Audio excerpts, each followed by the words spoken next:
তাহলে আমাকে ক্ষমা করবে।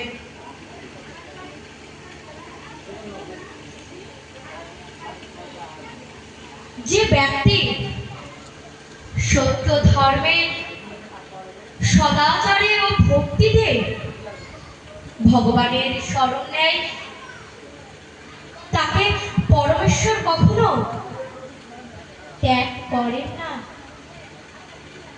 আমি আমার গুরুদেব ও সকল কৃষ্ণ ভক্ত প্রেমীকে প্রণাম জানিয়ে আমার পাঠ শুরু করছি।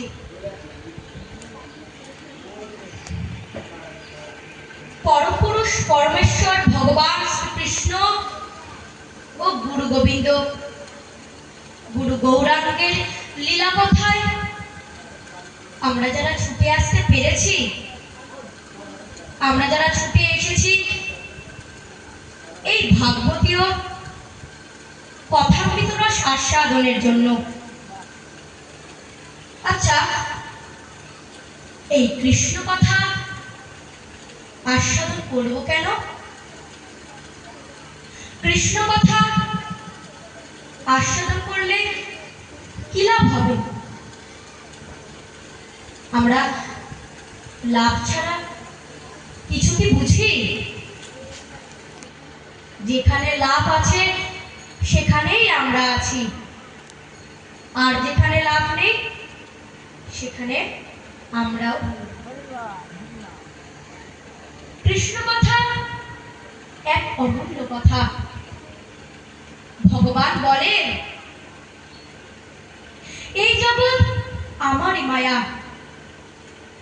আমি থেকেই এর সৃষ্টি, আমি এর পালন কর্তা এবং আমি এর বিনাশ ঘটাই। আমি অতীত, আমি বর্তমান এবং আমি ভবিষ্যতের সমস্ত প্রাণীর পরিচয় জানি, কিন্তু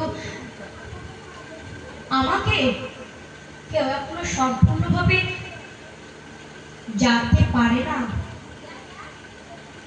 তিনি বলেন, যেমন অন্ধকারে চারপাশে আলো জ্বলে ওঠে, তেমনি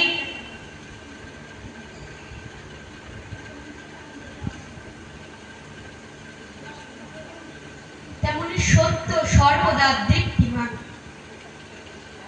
তাই মানুষকে সবসময় সত্যের পথেই চলতে হবে। মৃত্যু এক অটল সত্য, যাকে কোনোদিনই পরিবর্তন করা যায় না। সৃষ্টি যতদিন থেকে আছে ততদিন থেকেই এই জন্ম ও মৃত্যু চক্রটি অবিরাম চলছে। কৃষ্ণ বলেন, হে মানব, তুমি তোমার জীবনকে মহৎ করে তুলতে পারো, কিন্তু তার জন্য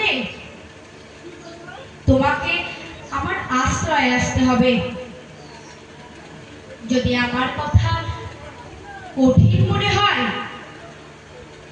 তবে তোমার দৃষ্টিভঙ্গি বদলাও,